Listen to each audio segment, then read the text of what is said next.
BC ముఖ్యమంత్రి నినాదం తీసుకున్నారు. కానీ సమయం సరిపోలేదో లేకపోతే ప్రజలకు ఈ కేసీఆర్ మీద ఏదో కసి పెంచుకున్నారు. నావతగానే అనుకోరాదు. ఎందుకు కసి అంటే పబ్లిక్ ఈ చెప్పింది ఏది చేయకపోయానని ఒకసారి క్షమించిండ్రు. దాని తర్వాత మన కాలు గరిచింది అనేటువంటి ఆలోచనతో ఒకసారి క్షమించిండ్రు.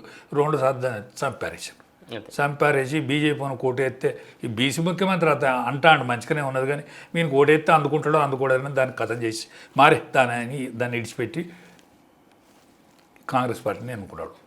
రేవంత్ రెడ్డి లాంటి వాడు ఆడ దిప్పుకున్నాడు. రేవంత్ రెడ్డి ఢిల్లీకి ఏం అవసరం ఉన్నదో అది దిప్పుకొని ఈయన పేరు మీదికి తెచ్చుకున్నాడు. ముఖ్యమంత్రి అయిండు.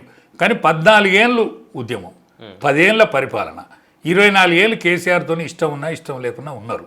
కానీ నీతోని 18 నెలలకే నీ వెనక ఇవ్వలేడు. మొన్న మంత్రివర్గాన్ని నువ్వు విస్తరిస్తే ఆ మంత్రివర్గం విస్తరిస్తే ఇప్పుడు కారాలు మీరాలు దూగుతూనే ఉన్నారు నీ పార్టీలో. సరే నీ కేంద్రంలో మీ పార్టీ బలహీనంగా ఉన్నది కాబట్టి నువ్వు నెక్కత్తవు. అది నిన్ను ఎవడేం చేయడు. కానీ గండి పుట్టింది, సంపుడు పందెం అయితే పుట్టింది. వెన్నుదన్నుగా ఉండే నల్గొండలే పుట్టింది. అది మళ్ళా వెన్నుదన్నుగా ఉండే నల్గొండలే పుట్టింది. ఇప్పుడు రాజగోపాల్ రెడ్డి కానీ ఇవాళ నల్గొండ ఎమ్మెల్సీ గెలిచినటువంటి ఎవరు మన బీసీ మల్లన్న. ఇప్పుడు నల్గొండ ఏదైతే కాంగ్రెస్కు పట్టుగొమ్మగా నిలిచిందో నీ మహబూబ్నగర్ కూడా దిక్కలే. నీ మహబూబ్నగర్ నువ్వు ఎన్నిక కాబడ్డా మహబూబ్నగర్లో కూడా నీకు అంత వెన్నుదన్నుగా దిక్కలే. కానీ ఇప్పుడు రాజగోపాల్ రెడ్డి బయటికి పోకుంటున్నాడు. మల్లన్ననో నువ్వు బయటికి పంపినా నీ మీద ఏకుమేకయే ఉన్నాడు. అది బీసీ నినాదం. ఈ బీసీ నినాదం మల్లన్నతో పాటు ప్రతి ఒక్కని లోపల మెసులుతాంది ఈ నినాదము. నేను మల్లన్నకు కూడా విజ్ఞప్తి చేస్తాను, ఇవాళ నువ్వు ఒంటరి పోరాటం చేస్తే లాభమా, ఒంటరి పోరాటం చేస్తావా, బీసీలను ఆదరించేటువంటి పార్టీ కోసం కూడా ఆలోచిస్తావా? ఆదరించే పార్టీలు ఏవి ఉన్నాయి? కాంగ్రెస్ పార్టీతోనే అవుతుందా, బీజేపీతోనే అవుతాయా? 2 జాతీయ పార్టీలు ఉన్నాయి. టీఆర్ఎస్ బీసీని చేస్తుందా?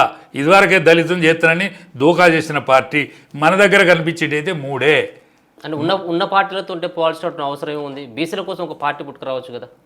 అంటే ఒక్కటే పార్టీ. ఇప్పుడు ఓనాడు టీఆర్ఎస్ పుట్టినరోజు తెలంగాణ అంశం గొప్పది. తెలంగాణ అంశాన్ని తీసుకున్నాడు కాబట్టి అనేక మంది కర్షకులు, కార్మికులు, విద్యార్థి లోకం వీళ్ళందరూ కూడా వెన్నుదన్నుగా ఉన్నారు.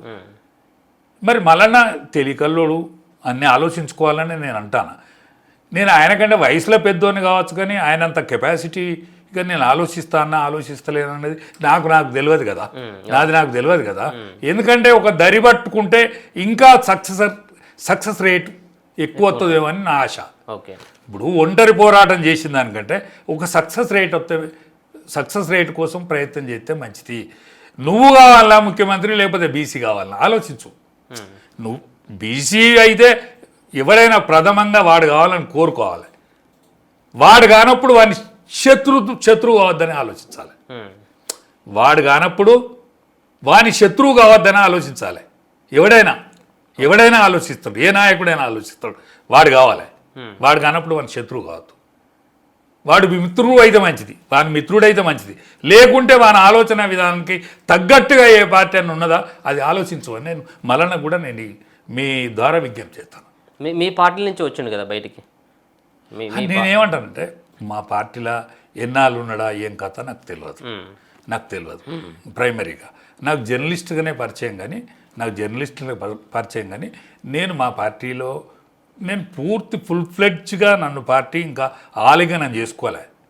నన్ను ఫుల్ ఫ్లెడ్జ్గా కొంతమంది వ్యక్తులే ఆలింగనం చేసుకున్నది తప్ప నన్ను పార్టీ ఆలింగనం చేసుకోలే. ఇంకా పార్టీ ఆలింగనం చేసుకోకుండా వాళ్ళు సర్టిఫై నాకు అక్కర్లేదు. ఎందుకంటే నేను ప్రథమ వర్ష చేసిన, ద్వితీయ వర్ష చేసిన ఆర్ఎస్ఎస్లో, నేను ఉమ్మడి వరంగల్ జిల్లాకు అధ్యక్షుని చేసిన, నేను గొర్రెల పెంపకందారుల రాష్ట్ర అధ్యక్షునిగా చేసిన, నేను రాష్ట్ర వర్కింగ్ కమిటీ మెంబర్గా చేసిన. పోతే ఇంకోటి ఏంటంటే గొర్రెలకు ఆనాడు నిషేధం ఉండే, గొర్రెల మీద గొర్రెలను పెంపు కానియద్దు అనే నిషేధం ఉండే. ఎందుకంటే వృక్ష సంపదను నాశనం చేస్తాయి, గొర్రె మాకను పెంచద్దు అని ఉండే. దీన్ని మెల్లగా క్రమేణా వీళ్ళకి ఆర్థిక వనరులు సమకూర్చుకుంటే వీళ్ళందరూ ఆటోమేటిక్గా రద్దు అవుతారు, వీళ్ళు ఎన్నుకోబోతుంది, ఇక ఈ జాతి ఉండదని చెప్తే ఆనాడు 1983లో అఖిలపక్ష మీటింగ్ నేను ఒక్కనే ఒంటరిగా పెట్టి ఆనాడు సంగమరెడ్డి సత్యనారాయణ గారు మా కుల గురువు లాంటివాడు నాకు పెద్ద సపోర్ట్గా ఉండే. ఆయన ఒక 10,000 రూపాయలు అడుక్కొని ఒక కిరాయి జీప్ తీసుకొని ఒక కరపత్రం వేసుకొని ఒక గొర్రె పొడి వెళ్తూనే ఒక తుమ్మ చెట్టు ఇటుపక్కకు అటుపక్కకు వేసుకొని నేను యావత్తు వరంగల్ జిల్లానే ఆనాడు వరంగల్ జిల్లా తిరిగి 10,000 మందిని జమ చేసి తొలికేక వరంగల్ను పుట్టింది. గొర్రెలు గడ్డి మేస్తాయి, మేకలు చెట్టు మేస్తాయి. అంతలా అయితే మీరు ఎన్సిడిసి ద్వారా వాటిని ప్రోత్సహించకండి, గొర్రెలను ప్రోత్సహించండి సుమా. ఇది ఎరువునిత్తది, ఉన్నినిత్తది, తోలెక్కరకత్తది, మాంసం ఇష్టంగా తింటారు. ఈ జాతి నశిస్తే చాలా ఇబ్బందుల పాలవుతాము. ఈ వ్యవసాయానికి అనుబంధ వృత్తి సుమా. ఈ యావత్ భారతావనిలో ఉన్నది. ఈ భారతావనిలో గొర్రెలను రక్షించాల్సిన అవసరం ఉన్నదని నేను ఒక్కనే వరంగల్లో పుట్టిన నినాదం అది క్రమేణి జంగారెడ్డి కాలంలో కొంత రూపుదిద్దుకుంటే బండారు దత్తాత్రేయ గారు ఆయన మా కులస్తుడు కాబట్టి ఆయన సికింద్రాబాద్ ఎంపీ అయినాక దాన్ని ముందడి తీసుకుపోయి ఎన్సిడిసి ద్వారా ఆల్ ఇండియాలో ఇవాళ గొర్రెలకు రుణ సౌకర్యం సబ్సిడీ ద్వారా ఏర్పడ్డది. నేను చిన్నోని కాబట్టి, నేను మామూలు కార్యకర్తను కాబట్టి అంత గొప్ప పేరు రాలేదు. నేను చేసిన పనికి అంత గొప్ప పేరు రాలేదు. ఎందుకంటే ఒక సామాన్యుడు, ఒక సైంటిస్టు మొట్టమొదటి భూమి గుండ్రంగా ఉన్నదన్నోని ఇది బైబిల్కు వ్యతిరేకంగా ఉన్నదని ఉరిదీసిళ్ళు. కానీ దాని తర్వాత అందరూ ఒప్పుకున్నారు.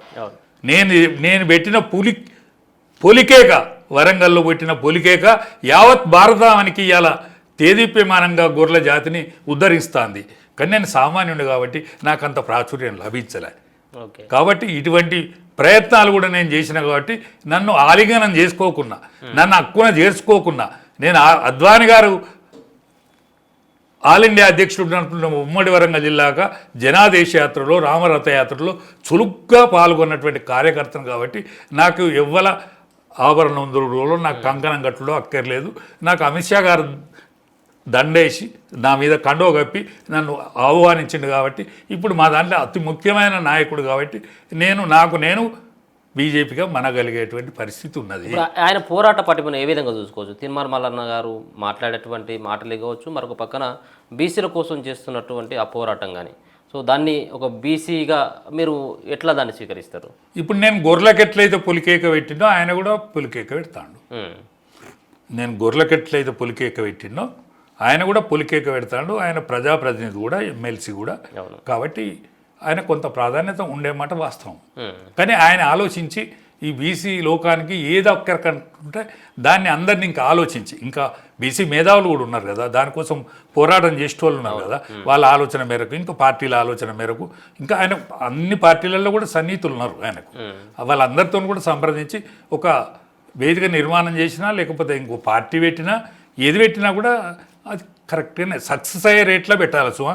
ఎందుకంటే బీసీల పేరు మీద ఒక పార్టీ పెట్టి అది ఫెయిల్ అయిందిరా అని అనిపిస్తే ఇక దాన్ని జోలి పోకుండా అవుతారు. పిల్లి పాలు తాగకుండా చేయొద్దు. పిల్లి పాలు తాగకుండా అయింది, అది ఎరికేనా మీకు? చెప్పండి, టైం ఉన్నదా? పర్లేదు చెప్పండి. అయితే తెనాల రామకృష్ణుడికి ఒక పిల్లిని, ఒక ఆవును, ప్రతి ఒక్కరికి ఒక ఆవును ఒక పిల్లిని ఇచ్చిల్లట. ప్రతి ఒక్కరికి ఒక ఆవును పిల్లిని ఈ పోటీ పెట్టిరట. పోటీ పెడితే ఈ మళ్ళా ఎవల పిల్లి బలంగా ఉంటుందో వాళ్ళకి ప్రైజ్ ఇస్తామన్నట. ఈ తెనాల రామకృష్ణుడు ఏం చేసిండట అంటే ఈ పాలు తాగాలనే ఆపేక్షంలో ఈ పిల్లిని ఈ ఉడుకు పాలల్లో పిల్లి ముంచిండు.